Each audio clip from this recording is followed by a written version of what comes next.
Si vous utilisez encore Google Agenda aujourd'hui, dites-vous que vous allez complètement arrêter de l'utiliser au profit de Notion Calendar parce qu'ils viennent de sortir une mise à jour qui va vraiment faire du bien et qui pouvait être un peu rédhibitoire pour certaines personnes. Cette mise à jour, je ne prends pas plus de temps pour vous l'expliquer, c'est la barre latérale sur le côté. Jusqu'à aujourd'hui, quand on utilisait Notion Calendar, on avait cette barre latérale qu'on pouvait masquer, mais quand on avait un événement ou n'importe quel type d'information, on allait forcément à chaque fois avoir les informations qui s'affichaient sur le côté et la barre, on ne pouvait pas la réduire. Sauf qu'aujourd'hui, c'est terminé. À partir de maintenant, vous pouvez cliquer sur ce petit panneau contextuel pour le masquer et avoir une vue beaucoup plus aérée de ce qu'il y a dans votre agenda et l'utiliser comme un vrai agenda et ne plus être pollué par des choses qui ne servent pas. Et c'est cette mise à jour qui fait du bien parce que là, on se retrouve avec un agenda qui est extrêmement fonctionnel. Mais vous allez me dire pourquoi basculer sur Notion Calendar? Je vais vous le dire tout de suite. Déjà, si votre activité est sur Notion, moi je vous recommande de basculer d'ores et déjà sur Notion Calendar parce que vous allez pouvoir faire quelque chose d'extrêmement utile pour beaucoup de monde. Et ça, les agendas ne le font pas, notamment Google, Microsoft ou même Apple. C'est centraliser votre travail en un seul endroit. Comme vous pouvez le voir sur mon écran, là vous allez voir forcément qu'il y a mes rendez-vous qui sont planifiés et qui sont du coup dans Google Agenda parce que ce sont vraiment des choses qui sont dans Google Agenda. Donc je montre ici pour ne pas montrer les données des clients, mais c'est vraiment mon adresse email sur laquelle je travaille. Et il y a ici d'autres blocs qui ne sont pas issus de mon agenda Google, mais qui sont directement depuis mon espace Notion.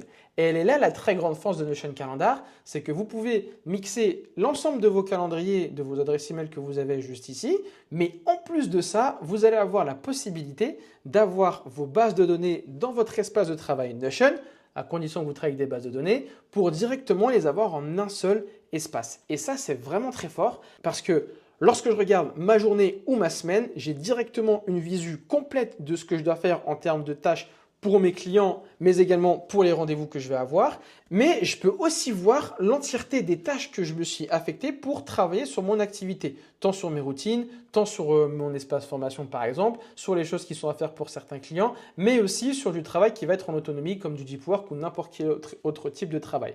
Mon organisation est du coup parfaite parce que je me retrouve avec les tâches que je m'affecte pour mon activité et ce que je dois réaliser pour les clients avec qui je suis en train de travailler. Sans compter les rendez-vous qui vont s'ajouter dans mon agenda.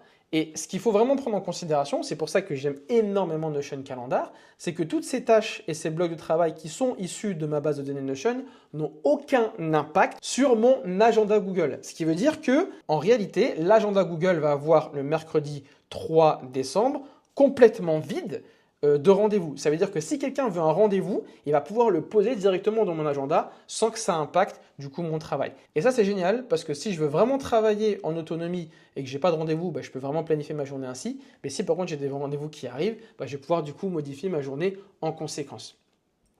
Voilà pourquoi c'est vraiment très fort et voilà pourquoi il faut utiliser Notion Calendar. Donc la petite nouveauté, c'est le panneau contextuel qui peut du coup être retiré et qu'on va retrouver en pop-up directement sur chacun des événements dans lesquels on va cliquer pour ne pas avoir cette barre latérale dégueulasse qui va prendre tout un espace qui sert à rien. Et franchement, ça fait du bien parce que plutôt que de se retrouver avec un espace qui est perdu ici et un espace qui est perdu juste là, on a un vrai agenda beaucoup plus aéré. Et c'est encore plus intéressant si vous voulez avoir beaucoup plus de jours parce que je vous rappelle que grâce à Notion Calendar, on peut aussi modifier le nombre de jours qui va être en visibilité sur l'agenda. Et ça, je trouve que c'est plutôt pas mal. Voilà, donc voilà pour la petite vidéo, j'espère que ça va vous aider et que vous allez aimer cette fonctionnalité. Si vous voulez savoir si votre espace Notion il est bien configuré et qu'il correspond bien à votre façon de travailler pour gagner du temps et produire, n'hésitez pas à cliquer sur le lien pour vous faire roster. Si par contre vous n'utilisez pas Notion Calendar, je vous invite directement à le télécharger et l'utiliser dès maintenant. Bien sûr, n'hésitez pas à me contacter en DM pour avoir plus d'informations sur ce sujet. À bientôt.